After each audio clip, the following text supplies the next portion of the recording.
Welcome to my channel. So today I want to dedicate this one for recent graduates because I know graduating can be exciting but also overwhelming, right? Especially if you're unsure about where the next steps, whether it's a job, scholarship, or something else, say your own startup. So today I will share my experience and some practical tips that helped me, which might also work for you. This might also be helpful for actual university students, but also even preparatory, given that after you finish your preparatory, you might want to pursue your BSc in a different country via scholarship. So this might as well be helpful, and for university students because it will help you already understand what's coming on your way. But before proceeding, I want to highlight that what I'm saying here is not the only path. I'm just stating some steps I use that were helpful for me. I'm sharing them in case they're helpful for you as well. It doesn't mean this is the only way. Before diving in, for those of you who don't know me, my name is Kasanet, and I'm here sharing tips and guidances for scholarship and any career development. I was born and raised in Mekelle, studied in Ethiopia, my BSc, and then did my master's in the Netherlands, in Europe, and then now in the US pursuing my career. And I'm working at the World Bank, so that's super exciting, and I want to share my journey with people so that people can learn from it or use it if it's helpful. Okay, so I'll just dive in. I've divided this in steps so that it's easier for you to take note and then to apply them. The first thing I would recommend is to take time and reflect. What do you really want? Okay, you graduated. Take time and say, what kind of work excites me? Do I want to study further? What skills do I need? And if you don't know yet, it's totally okay. To be honest, I always figure out the things I want to do as I move forward. Sometimes people say like, okay, where do you see yourself in such years? I mean, it's not easy. You figure out things as you go, and it's really normal. The only thing I would ask of you is to have the drive, to have the I got this. And then other than that, if you have the attitude and the mindset of if I work hard, I can accomplish anything. By hard, I mean smarter. So it should be okay. I'm not saying this to make you lazy, but I also don't want you to stress out yourself. Just you always equip yourself as you go. So, but there are ways that you can explore those things, right? How do I really navigate myself? Like, how do I know, right?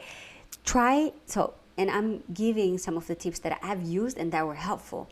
Try involving yourself in internship, in volunteer works, in online course or mentorship programs. That way, as you communicate with people, as you engage in different activities, you will learn and know, you will start understand, okay, maybe I'm good at this. I remember when I joined, so I graduated and I was working in that, right? And then I was involved in entrepreneurship journey. I still feel how amazing that journey was because it literally, I feel like it lifted me, but also helped me explore some things that I had no idea I had them in me. So it's helpful to involve yourself in certain activities to be able to understand yourself better. The first thing is to step back and then take time, reflect on what do you need, and then to be able to know those things, involve yourselves in different activities, okay? And two, build skills that increase your opportunities, okay? Now that you've already figured out what you're looking for, or you've involved yourselves into certain things, equip yourself with some skills. There are a lot of affordable ways to do that. There are different resources that are in your fingertip that you could use to equip yourselves. Improve your soft skills, for example, communication, leadership, teamwork, amazing skills that you will use for the rest of your life. It's definitely going to do you good. And then be open to learn new skills such as coding, data analysis, digital marketing. Those things are free on YouTube. They're super available. So definitely this can be useful. And one tip I would leave here is many scholarships and employers actually look for leadership skills and volunteering and extra skills beyond your degree, because that way they will also learn how versatile you are. From the activities that you have involved yourself, they will judge you based on that, right? They will be like, okay, this person is versatile, this person is active, this person has involved themselves in different activities. And then figure out, should you work or apply scholarship or go through an entrepreneurship journey? This will be a time where you reflect, do I need a job? If I need a job, okay, what are the things I need to do? Do I need to apply scholarship? If I apply scholarship, what are the things I need to do? Do I need entrepreneurship journey or have a startup of my own? What are the things I need to do? Okay, if you want to find a job, look for graduate programs, right? Internship or traineeship positions. Here, the most important thing I would like to emphasize is, and put this in your heart, networking is key. Many jobs aren't even posted. Connect with professionals through different activities, events, and also LinkedIn. Connect with people through the applications that we use every day. Okay? It's very important. And consider remote works as well. There are a lot of platforms that provide remote work, let's say, such as Upwork, Fiverr, or LinkedIn Jobs. So consider applying those things as well. Another thing is, the other option is, if you want to apply scholarship, right? Many graduates actually don't apply because they think they won't qualify because they just graduate. But most scholarships actually mostly look for leadership, passion, and impact. Some of the activities, the extra curriculums that you have been, or the extra activities that you have been involving yourself, in addition to, for example, in my case, I had to have, my grades was supposed to be above 3 out of 4, and I took IELTS, but it depends based on the type of scholarship you're applying. And the fourth thing I would recommend is to be open to a different paths, okay? There is no like single right way. Some people get job first, some study further, and some do it the other way around, or some start business, right? And that's okay. I think it's okay to find the path that feels most comfortable to you, and it's okay to start a path and then stop that and then move to another one.